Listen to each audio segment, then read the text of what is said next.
So we have two houses. One is in the summer,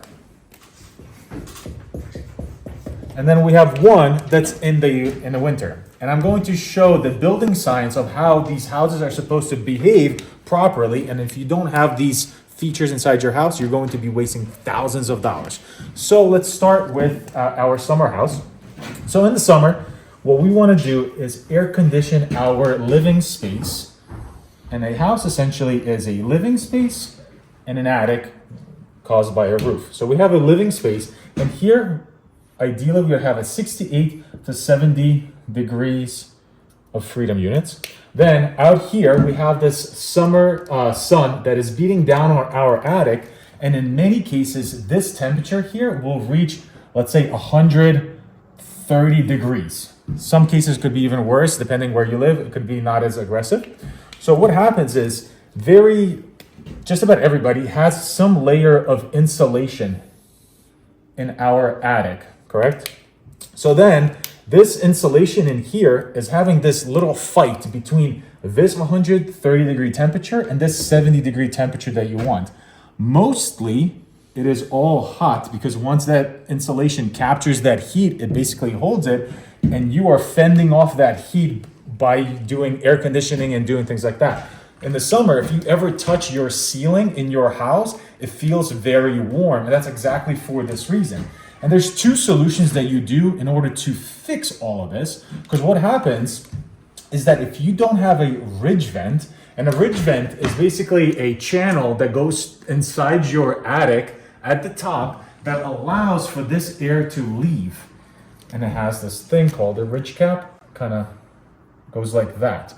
So then what happens is, let's say you add that in, you go on your attic, you add that in, you cut that in, you install a ridge cap. Now this warm air just wants to leave your house because physics, and hot air rises and it will rise. So that air wants to leave your house. But what will happen is, in a vacuum situation, let's say you have something, air leaves, it has to bring air back in. So inside of your house, this air leaves, it's going to want to replenish the air inside your attic. So what will happen is, inside all your penetrations, like plumbing, electrical, mechanical things, it will want to pull that air out of your house into it. But then again, what happens there is then when this air wants to leave into your attic, you have your basement. That's why sometimes you have that basement smell, is that now, because of the vacuum again here, this air leaves, it wants to bring the air in through your basement doors, through all those penetrations as well. Well, the way we're solving that, and the way it's supposed to be solved, is that you add these baffle vents. And the way that they go in is like, we actually just installed them on our house there. What they do is they provide a little gap right here on the entire roof, which then allows for this air, as it leaves your house, because it's getting bombarded by the sun, you have those asphalt shingles, they're extremely hot. This air leaves. In your eaves over here, there's shade, and this air is a little bit colder. Now, as this air leaves, the path of least resistance is going to want to just bring this in. It's way easier for this air to get refilled through these massive holes inside your baffles versus trying to come out through your electrical outlets and things like that. It's just way easier. Plus, if you can support all of this with going into your attic and air sealing all of those penetrations, this will stop this motion completely. So no air from inside of your space that you're paying to air condition will ever go into your attic. And now, because this doesn't go into your attic, you will not get any of that funny smell coming from your basement into your house as well, this way. So now this gets really hot, air goes up, it just gets replenished, and you have this motion that basically cools down your attic. Then this temperature is going to drop immediately, and it will be, I don't know, whatever, it'll be way less. So then this insulation, this insulation here, all you're worrying about is like radiant transfer of heat. So basically, the more insulation you have, the better that will be. But you're not losing it just by basically having a window open or something like that that goes into there. So now this number will drop. So now this is not as aggressive. So your entire house becomes way more efficient. And now also, because then this temperature is not so aggressive, you'll get a lot more life out of your roof, and just it'll be a better scenario. Now, when we get to the winter, it's not as aggressive, but this is something that you guys will see and will kind of like click your mind, and you're going to be you'll understand why this is happening. So in the winter, we have the same thing, okay? We're gonna have some insulation. Every house should have some insulation inside their attic.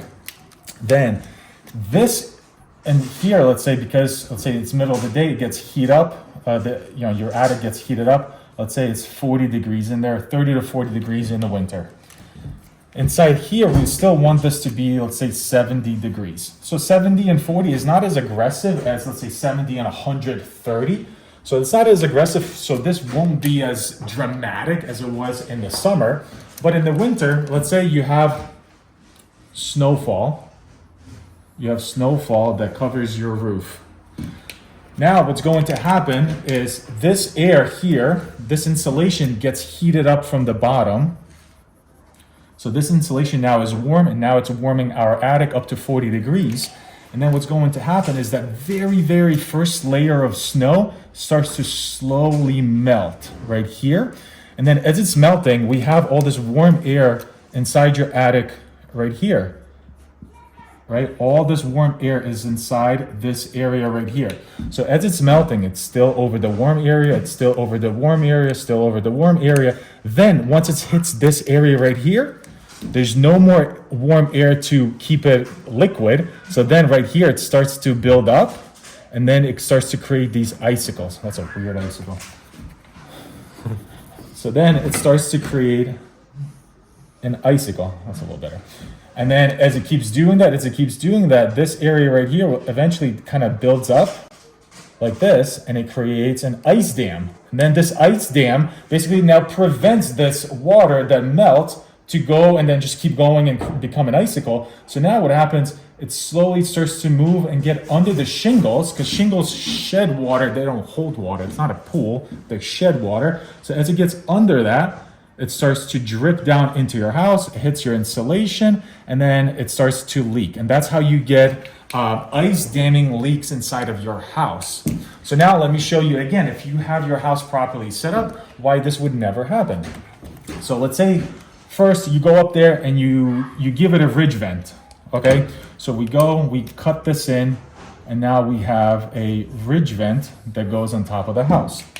So very basically what will happen is that this warm air will rise, and then it will just make its way out. And again, path of least resistance, as air rises, it's easier for it to just get out this ridge vent versus try to radiate through all that snow and through all that sheathing that you have, and it will just kind of make its way out.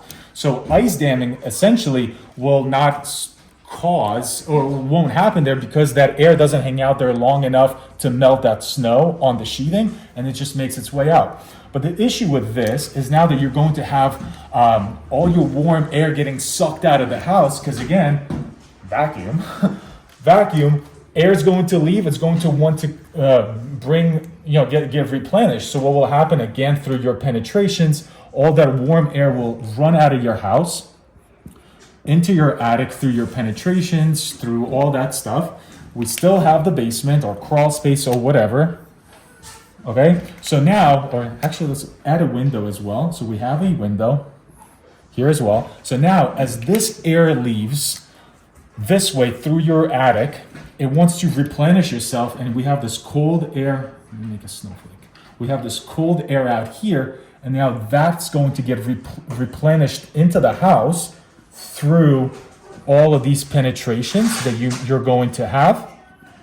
So that's why in the winter you feel that cold breeze happening at your like windows or wherever you feel that cold breeze, is because as this leaves, it's going to bring that air in. So what we're doing is we're adding a ridge vent, but then what we're going to do also is we're going to add our baffles.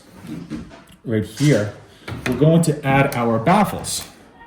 So right there and right there. So now, as this heat is being transferred into our attic, because we don't have this much insulation in there, so that insulation will transfer some of this heat over, which is fine.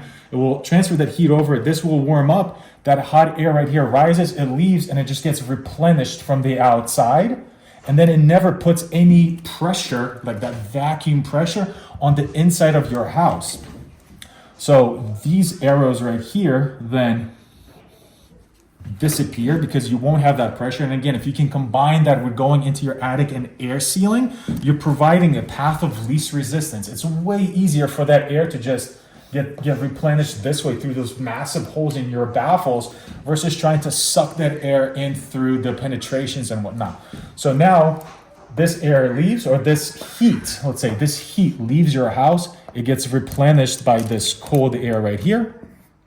Your attic becomes a little bit colder because of that, but at least this has no effect on this. So any pressure that is caused inside of here, any vacuum pressure that is caused, it just gets refilled through your baffles here.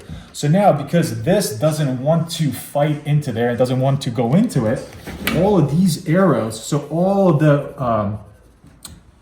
of your draft that's coming in through your windows will not need to happen because you don't have negative pressure inside of your house that wants to refill that. So literally in a perfectly built home, you should be able to just go open a window. You would feel a little bit of that out, like whatever temperature outside, but if you open your window, you would not feel that cold air coming in. Because this pressure is balanced, there's no negative pressure inside of your house, it shouldn't have to happen. So the easiest way basically to do this, if you have those huge icicles and you have your, if you have those ice dams, you have the huge icicles, you have draft, the easiest thing to do is you go up on your roof, you cut in a ridge vent. Very easy. Look up some videos on YouTube on how to do that. You cut in a ridge vent, so you do that. Then you go to Lowe's, Home Depot, wherever, you get a bunch of these, and you pull that insulation back a little bit from the edge of your house, you pull it back, you shove that in there, and then staple it in. And now you're going to have that physics motion there, whatever. Then also you just want to make sure that right here when you go outside, you just want to make sure that you do have some type of filter. No, it's not a filter.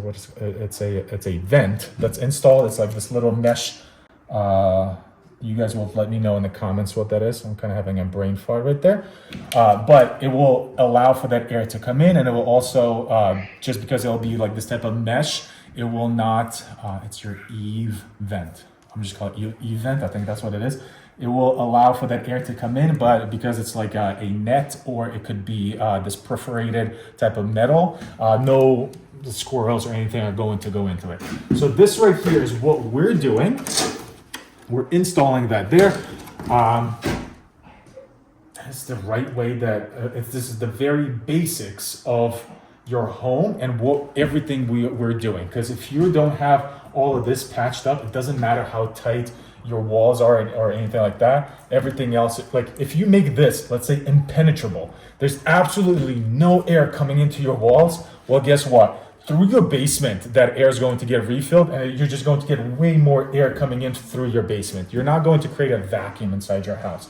If you fix this, then all of this just balances each other out. I just like to think about it in two parts. You have your home, and then you have your attic. You should not think about both of those together. It should not all be one thing. It should be, you have your home, and your attic is literally there to protect you from the weather or whatnot. So you should isolate that. So doing this isolates that attic. I can't wait for the comments here. This is the basics of how I understand it. I hope you guys understand this. Again, baffle vents and a ridge vent is how you properly build and design your house. Thank you.